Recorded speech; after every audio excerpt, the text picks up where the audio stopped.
It's 1995 and I'm in this 4,000-year-old stone monument, one of the seven wonders of the world. This is a mind-blowing experience, truly amazing.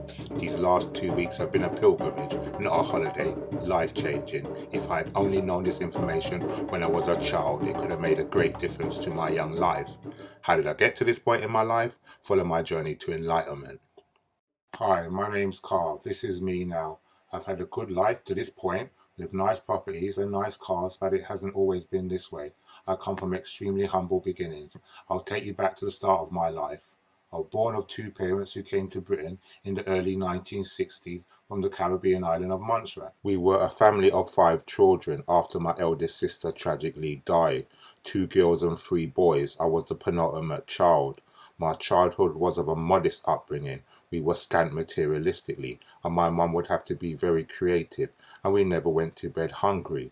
There was a time when I had to go to primary school with cardboards in my plimsolls, as they had holes in them. This was very embarrassing for me, and I would try not to let the soles of my feet come off the floor so no one would see it. As a child, I had very few toys to play with. All my toys would be shared between me and my brothers, never individual gifts. I didn't receive birthday presents or Christmas presents. My entertainment was marbles, matchbox cars, and a football. My father was quite strict, and he didn't allow us to play outside, so I would sometimes look out the window enviously as the other boys to play together with footballs and rode on their bikes. Within our household, there were only two constant images of white people. Jim Reeves, the American country music singer-songwriter. My father would play his music on a Sunday afternoon religiously. His voice became synonymous with the smell of rice and peas and stewed chicken. Then there was the picture of Jesus Christ.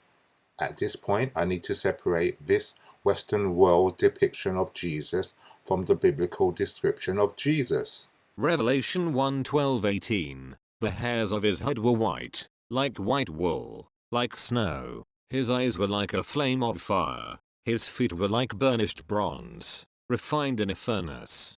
As a child, I was troubled by the picture of Jesus that hung up on the wall in the sitting room. Even though my parents would explain that he was the Son of God, it would upset me, and I would sometimes cry when I looked at it. In the 1970s, it was the era of afros for black men and long hair for white men.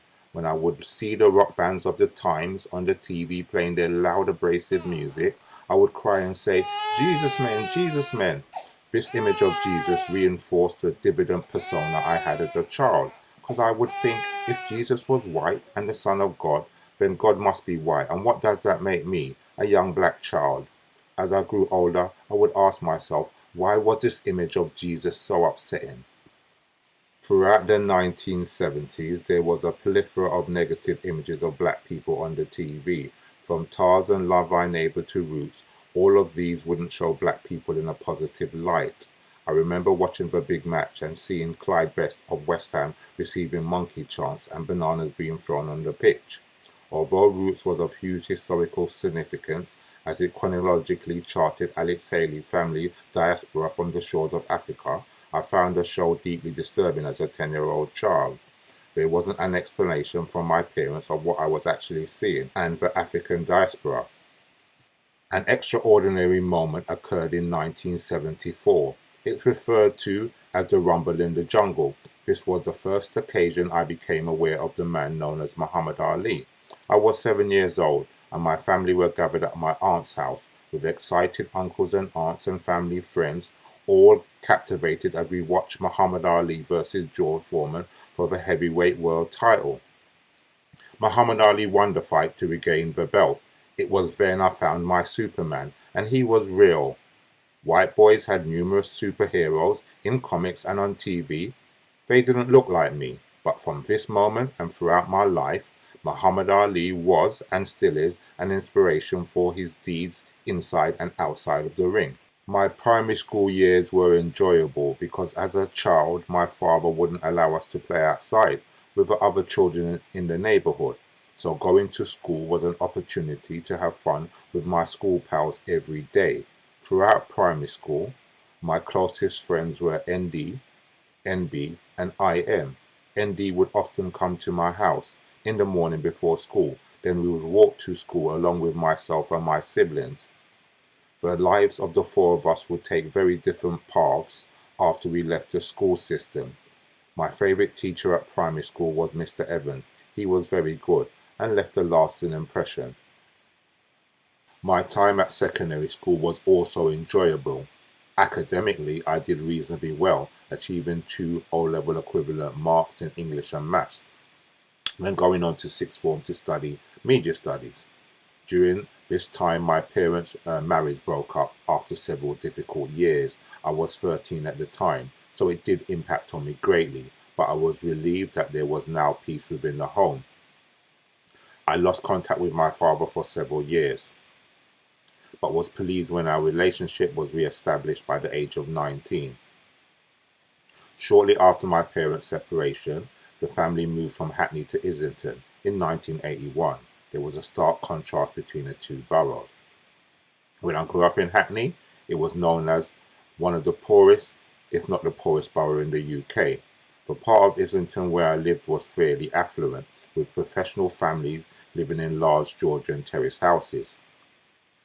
Charlie George, the ex-Arsenal footballer, was one of our neighbours, and Tony Blair, the former Prime Minister, lived only a few streets away when he was an MP. My mum worked 2 jobs to provide for the family. We lived in a loving, nurturing environment. It was at secondary school that I realised my impecunious situation as I became more aware of material things. It was the era of Adidas jeans, Adidas Gazelles, and Lois jeans. All of these items my family couldn't afford to buy for me. I was a very sporty child and was in the school football and rugby team. I had to play these sports in my trainers in the first few years. This wasn't a problem when the fields were hard, but come autumn and winter, it was very treacherous without studded boots on my feet. I had to use great balance to participate in these sports. This only changed when my brother started his first job and bought me a pair of football boots. Also, this was a place where all the negative imagery was reinforced through the educational system's carefully crafted history curriculum. These were the images I remember seeing in the history textbooks, which started Black history at slavery, as if African people were ambling around aimlessly awaiting Europeans' arrival to civilize them. The images were presented with very little information given about the true provenance and the consequences of slavery. Conversation with peers in school where I would argue virulently denouncing Africa and ignorantly objecting to any connection to Africa or its peoples, believing that my West Indian heritage was different to that of the African people portrayed in Roots. I vividly remember how the most darkest children or those with wide nose or big lips or coarse nappy hair would be cruelly ridiculed by other children. On one occasion, as I was walking home from school aged 12, a car with a group of white men in it slowed down beside me, and one of them shouted through the open window, "Boy, fetch me some water." I was so angered by those words that were thrown at me, and knew the significance of the words and their origination. These were taken from the scene in Roots, where the slave master tells the slave to bring him water. I was so enraged, but I also felt ashamed, wishing the ground could open up and swallow me. Ever since viewing Roots as a young child, I've had a degree of embarrassment at the colour of my skin. This was due to the stigma associated with being a black person. My parents and a lot of West Indian people of that generation were unable to convey the historical information of black people because they were educated under the Caribbean's colonial doctrine system. There had been centuries of insidious propaganda which had propagated a distorted image of black people and a false narrative. The school's careers advice was very limited, and I was never encouraged to pursue a career other than that of a painter and decorator because I was quite an artistic child. I left school without a clear vision of the type of employment I was seeking. After successfully finishing my BTEC Media Studies course, I contemplated a career within telecommunications, but ended up doing a YTS in engineering at some dead-end company. As with many of these schemes, it just exploited young people for cheap labour. This didn't last long as I was extremely bored.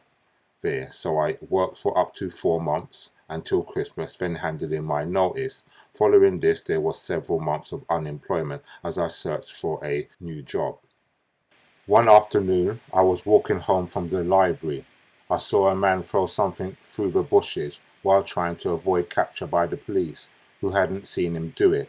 I wasn't sure what he had thrown, but I was curious to know what it was, so I walked along the metal-gated path till I found a gap to walk towards the object.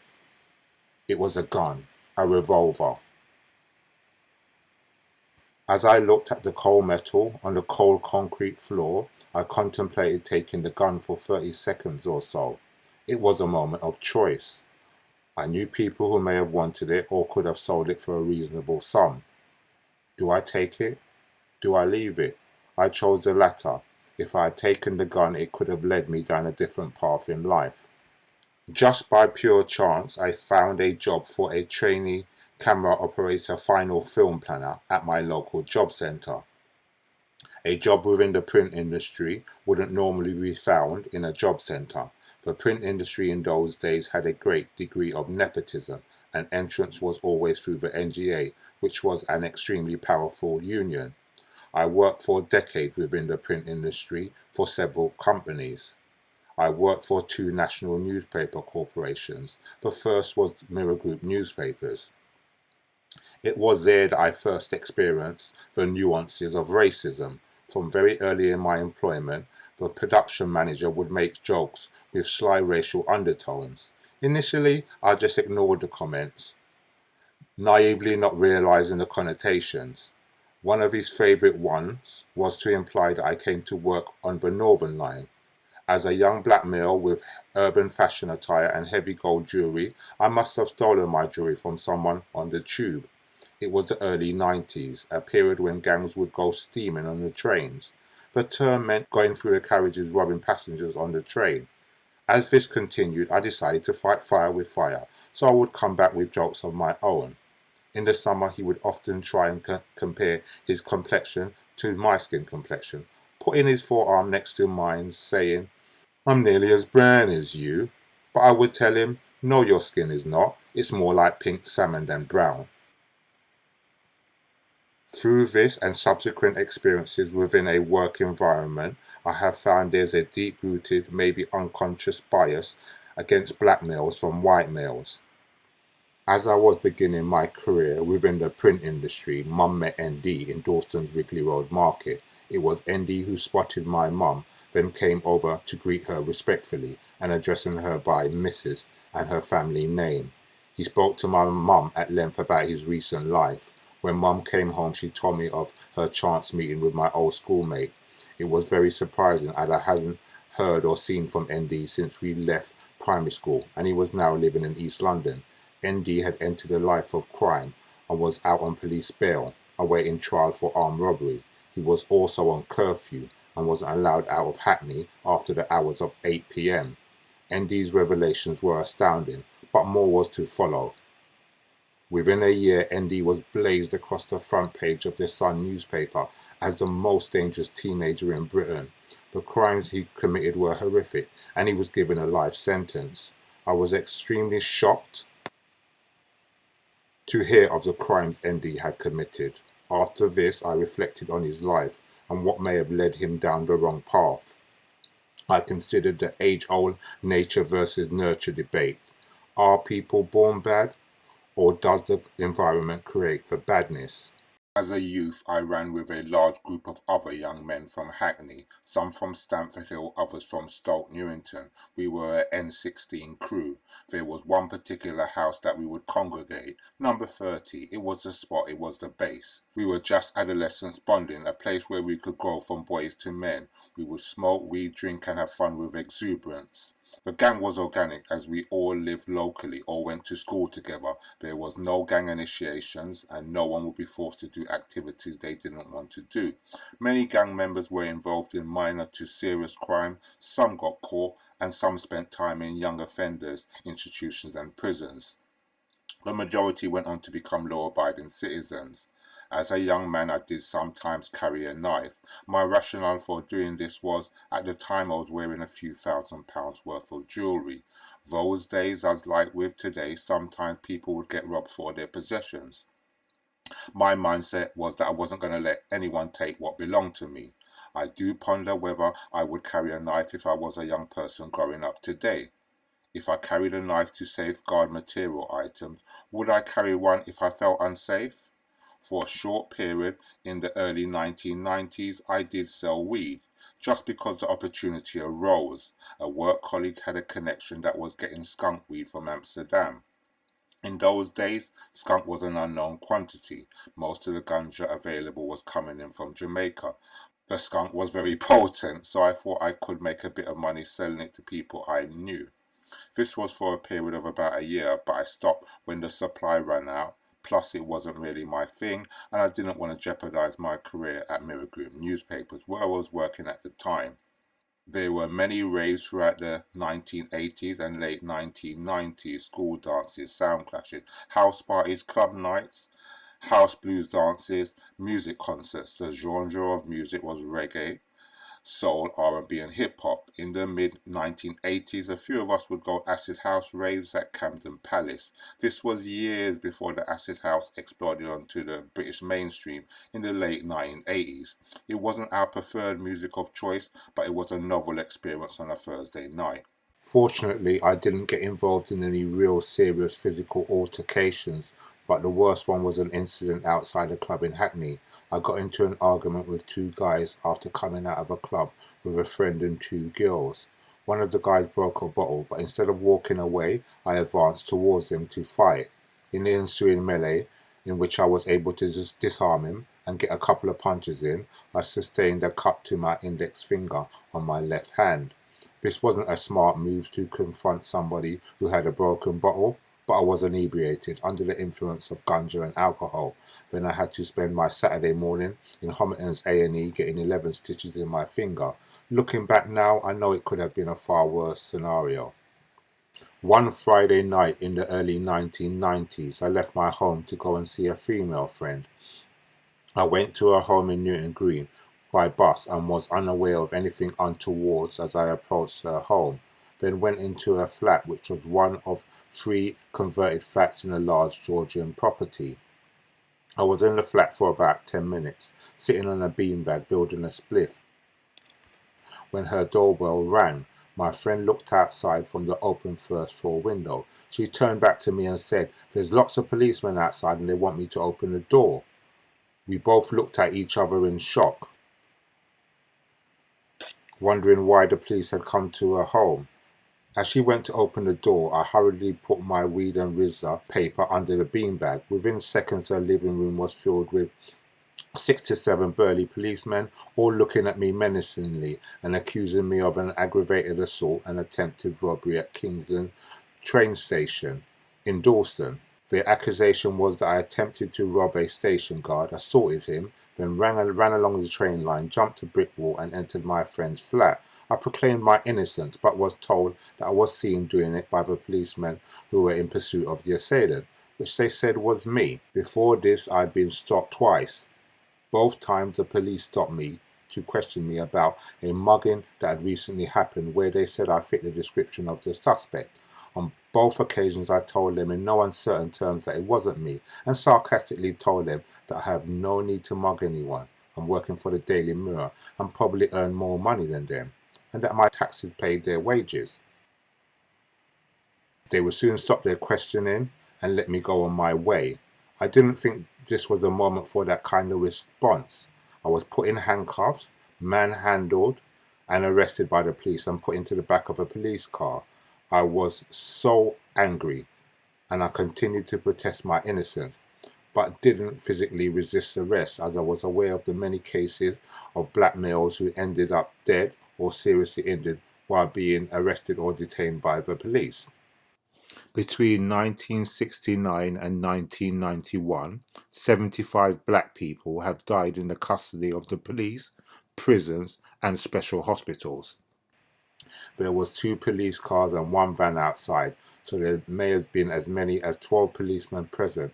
As I was handcuffed in the back of the car. I thought this was a big mistake and I must be released once it's all cleared up when I get to the station.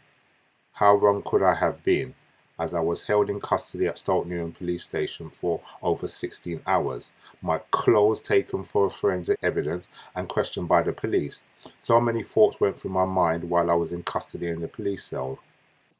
I was now in Stoke Newington police station, notorious for police corruption, brutality and racism in the 1980s and 1990s. At that moment in time, it was probably the most corrupt police station in the UK, with officers engaging in drug trafficking and perverting the course of justice. There had been 4 deaths at Stoke Newington police station, the most infamous being the tragic killing of 21-year-old black man Colin Roach from shotgun wounds in the foyer of the police station on the night of January the 12th, 1983. The police version of events was that Colin Roach shot himself with a shotgun shortly after entering the station. This seemed highly implausible given the evidence which proved that there was no forensical link with Colin Roach and the weapon. Also, there were several inconsistencies, with suicide being the explanation for the events of that night, and many discrepancies within the police officers' accounts. The inquest verdict was that Colin Roach had committed suicide, so I was concerned for my physical safety as well as my liberty while I was within these walls. I knew police framed people for crimes they didn't commit, but how could this be happening to me? Could they get away with doing this to me? When the crime was being committed, I was waiting for or travelling on a bus, so I wouldn't be able to provide an alibi. Could they get away with doing this to me? I was a working man in a well-paid job with no reason to rob anybody, but I felt this was happening because I was a black man. I was released on Saturday afternoon pending further investigation. After 3 months, I was contacted by Stoke Newham police, who stated that they had concluded their investigation and found that I hadn't committed a crime. They gave me a weak apology for being inconvenienced. My musical foundation was reggae, which I would hear my father playing as a young child. This music proved to be the cornerstone of my life. The reggae music of that era was very socially conscious and inspiring, heavily influenced by the Rastafarian movement. The period between the mid-60s to the mid-1970s was the golden years for reggae music, which spawned many great artists like Toots and the Maytals, Peptone, Bob Marley and the Wailers, Dennis Brown and Gregory Isaacs, and many more. Around 1993, I became more socially aware of matters to do with racism. I was listening to a lot of hip-hop music. Artists like Rakim, Tribe Called Quest, Brand Nubian, Tupac and KRS-One were conscious rappers whose music was about uplifting of the black man. Through this hip-hop music, I became aware of the Nation of Islam and the 5% Nation. These rappers spoke of knowledge of self and the black man being God. I went to a few events where the Nation of Islam's representatives would inform the audience of knowledge of self and what the black people needed to do to change our present situation. I developed a thirst for more knowledge and was advised to read The Destruction of Black Civilization by Chancellor Williams. This book comprehensively outlined African history, the people of African descent, and the diaspora. The book was truly eye-opening, learning about all the great civilizations and the achievement of African people. It felt like something had awoken in me as I was infused with a sense of well-being as the cognitive dissident state began to evaporate away.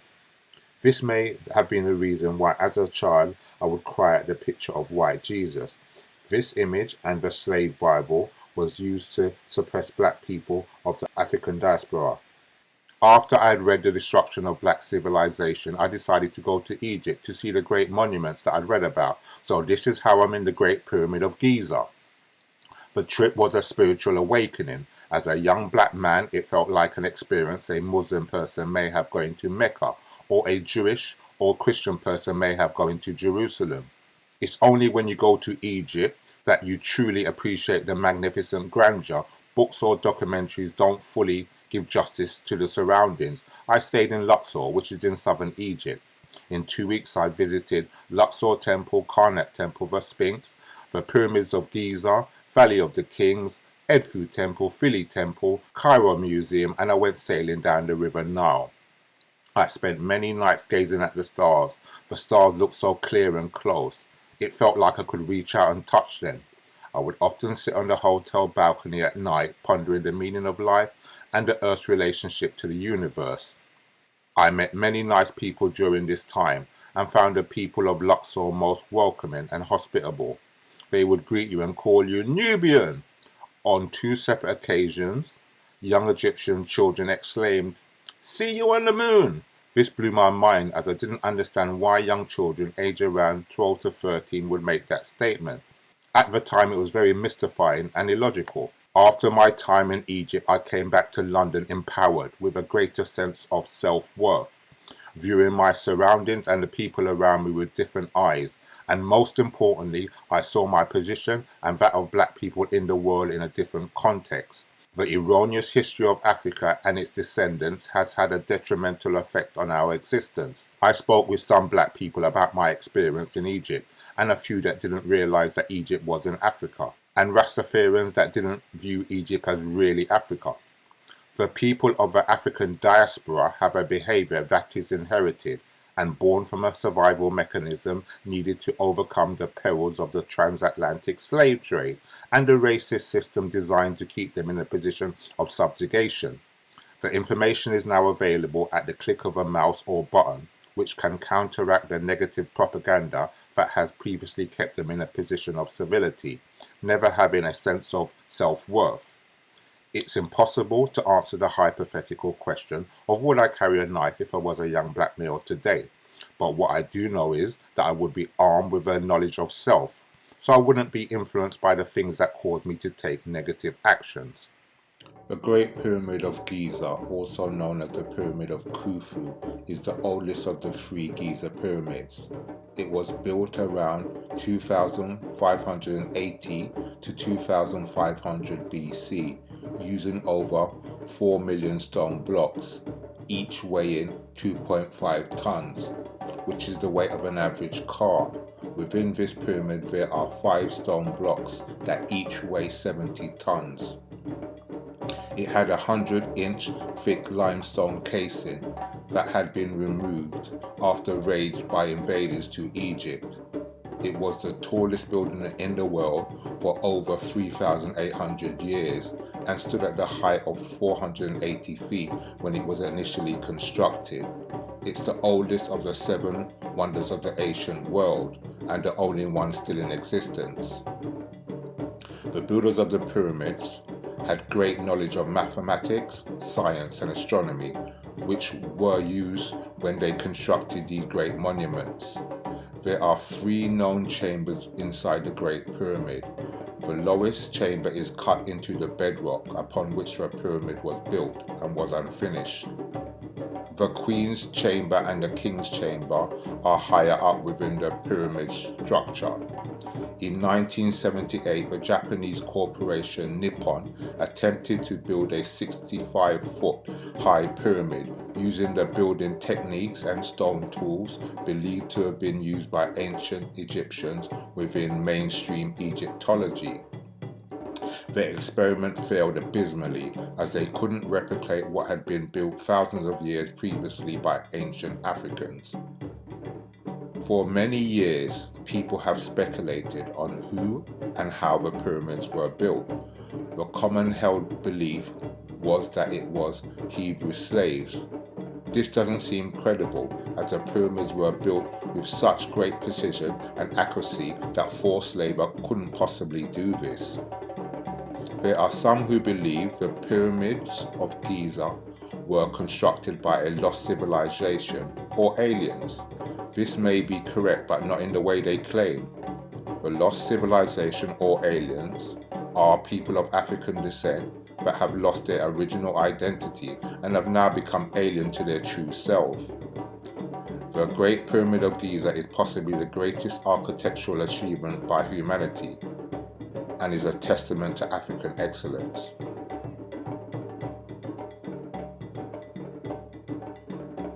The Pyramid of Khafre is the second largest of the 3 pyramids of Giza. It is 448 feet tall. This monument was constructed around 2500 BC Only Khafre's pyramid retains part of its original polished limestone casing near its apex. In its appearance, it seems larger than Khufu's. This is because it's built on 33-foot higher ground and the slopes are much steeper. All of the pyramids of Giza were originally encased in this smooth white stone, which caused them to gleam in the sun. There are two entrances leading into the pyramid burial chamber. The lower entrance leads to a passageway, which is carved completely out of the bedrock. The Sphinx is the oldest and largest monument ever sculpted from one solid block of stone by man. Its estimated date is 2500 BC, but there are many people who believe it may have been created around 12,500 BC. It's the head of a person and the body of a haunched lion. It symbolizes the animal spirit within man that needs to be controlled to refine the mind to reach the highest level of thought. The lower body is the animal nature that exists in man, and the human head represents the intellectual mind of man or woman. The French military leader Napoleon is the person said to be responsible for defacing the Sphinx. When France invaded and occupied Egypt, he ordered his troops to shoot off the nose and lips to hide the Negro features of the statue. The Valley of the Kings is a valley in Luxor. It's divided into two sides, the East Valley and the West Valley. It's where the pharaohs and the powerful aristocrats of the New Kingdom were buried during the period 16th to the 11th century BC, spanning almost 500 years. The wives and the children of the pharaohs were also buried in the Valley of the Kings. There are 63 tombs found at this location. The burial site covers the area over 1,000 feet. The walls of the royal tombs are adorned with murals and hieroglyphs. The tomb of Tutankhamun, the most well-known of all the pharaohs, was found at the Valley of the Kings in 1922. It was discovered intact within its original sarcophagus and is the best preserved tomb. Also uncovered within the four-room tomb was an incredible array of artifacts and treasures that are now mostly located in Cairo Museum.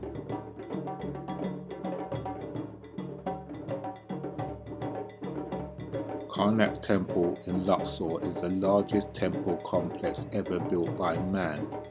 It's 1 mile wide by 1.5 miles deep. It is not on the list of the 7 wonders of the ancient world, but in my opinion it should be, as it eclipses many edifices of its time and of the modern world.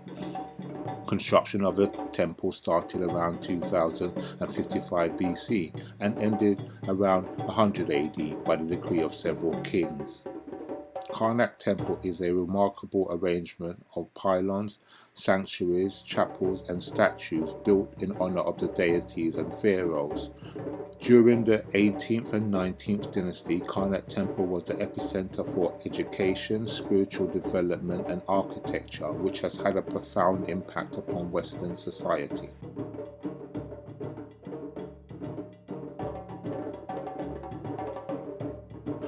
The western entrance is lined with a long row of ram-headed sphinxes, and each of the statues have a small statuette of a king between its paws. These edifices depict the Necha Amun. Within Egypt's spirituality, the Necha Amun means unseen, invisible, hidden presence of God. The universe and all the facets within are regulated by the Most High. Many of the different aspects of the cosmos were represented by an individual deity, which formed the parts of one God. The Necha Amun was the god of the setting sun, which is out of sight. The Hebrew word Amen is said to have derived from the word Amun.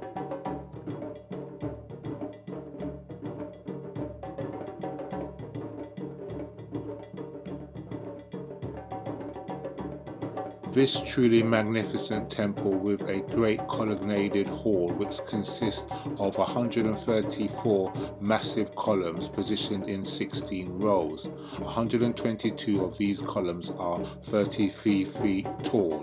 The central aisle of the temple contained 2 rows of 12 columns that are 69 feet tall with a diameter of over 10 feet. The architraves on the top of these columns are estimated to weigh 70 tons, which is more than the weight of 5 London Routemaster buses. It is unclear what method was used to raise the architraves to this height. It's believed the hall was covered with a sandstone roof. The architecture was spectacular. Examples of this are the clerestory windows and the vibrant depictions carved into the stones. The dimensions of the hall measure 338 feet in width and 170 feet in length, which is the equivalent of the floor space of Notre Dame Cathedral.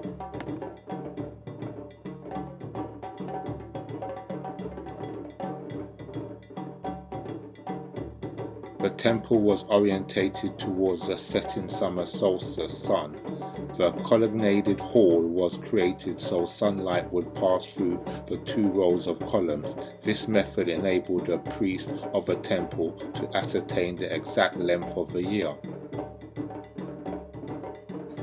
It's estimated that Karnak temple had as many as 64 obelisks, but only 2 remain standing at the southern entrance at Karnak temple. One of these is the tallest obelisk in Egypt. It's 97 feet high and weighs 320 tons. These obelisks were carved from a single block of stone, which was granite, and inscribed with the name of the incumbent ruler and their accomplishments. It was also used to ascertain the time, as the length of the shadow cast by the sun would be measured to determine the time of day.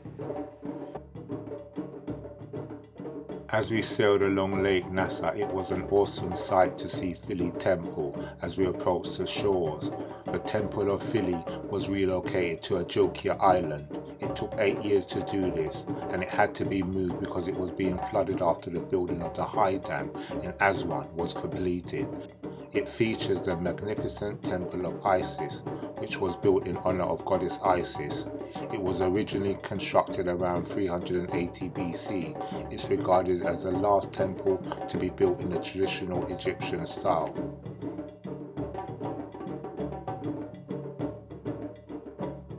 In those times, it was considered one of the most sacred of all temples by the Egyptians because it was believed that the god Osiris was buried on the island where the temple originally stood. So holy was the land that only priests were permitted to dwell there. The great myth is that birds didn't fly over it, and even fish never approached the shores of the island.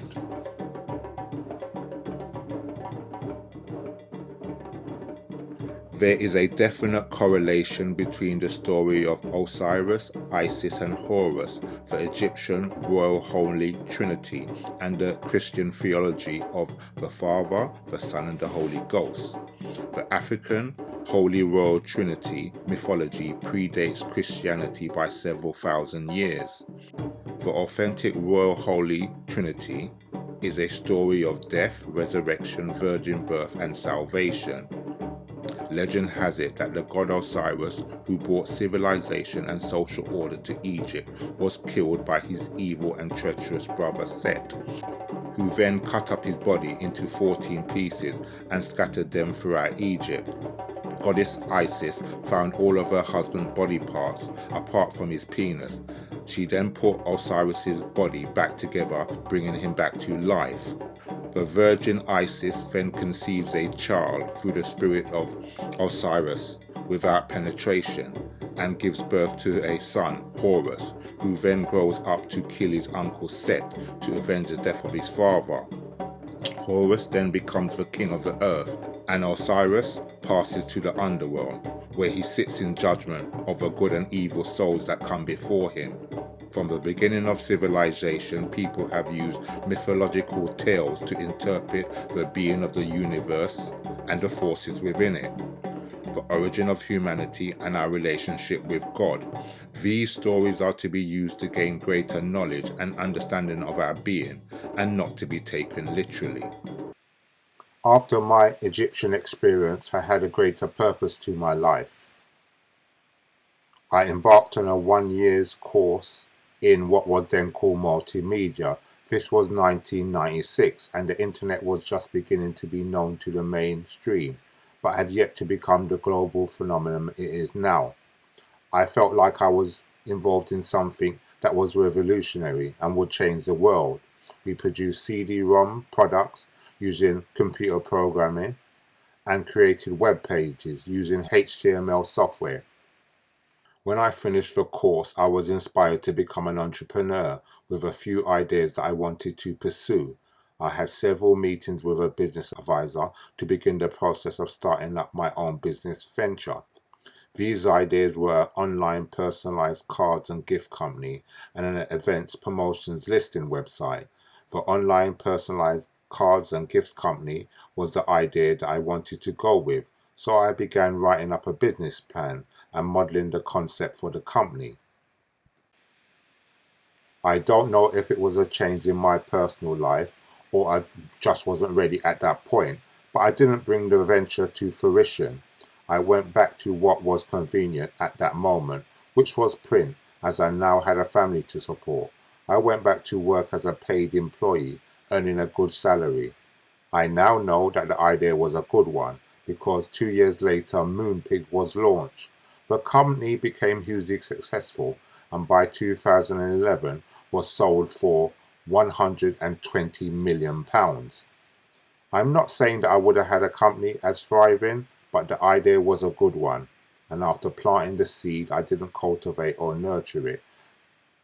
Maybe I didn't have a wherewithal, or maybe it just wasn't my time. Within 2 years, I was back working at a national newspaper, Associated Newspapers Limited, on their Evening Standard magazines. I became a supervisor and really enjoyed my 12 years there. But by the end of my time, it felt like I'd hit a glass ceiling. When the imaging department at A&L was being disbanded, I chose to take redundancy, as I'd had enough of the rat race. Since I've started my journey to spiritual enlightenment, I've learned from reading books and viewing informative documentaries about Africa being the birthplace of human civilization, black people being the first humans to walk on the earth, and all the races descending from these people. The many wonderful civilizations in many countries in Africa and how they have impacted on the whole world. The peoples of Ethiopia,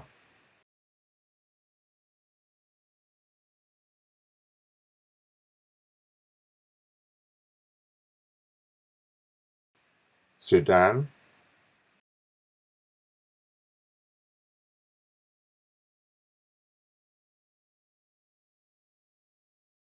Mali,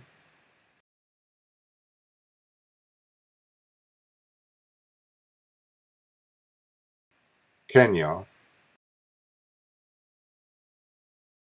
and Nigeria have great history.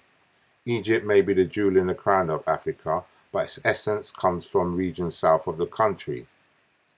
My quest has been to find truth and be the best possible version of myself I can be. This is an ongoing process.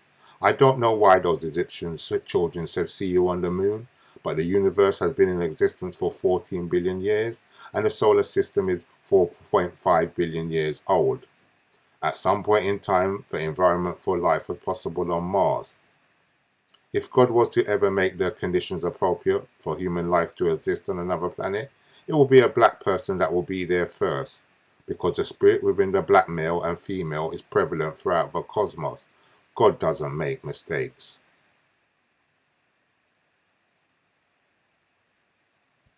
If you have enjoyed this video, click the like button, leave a comment, share with your contacts and click the subscribe and notification to get the latest content when it's uploaded.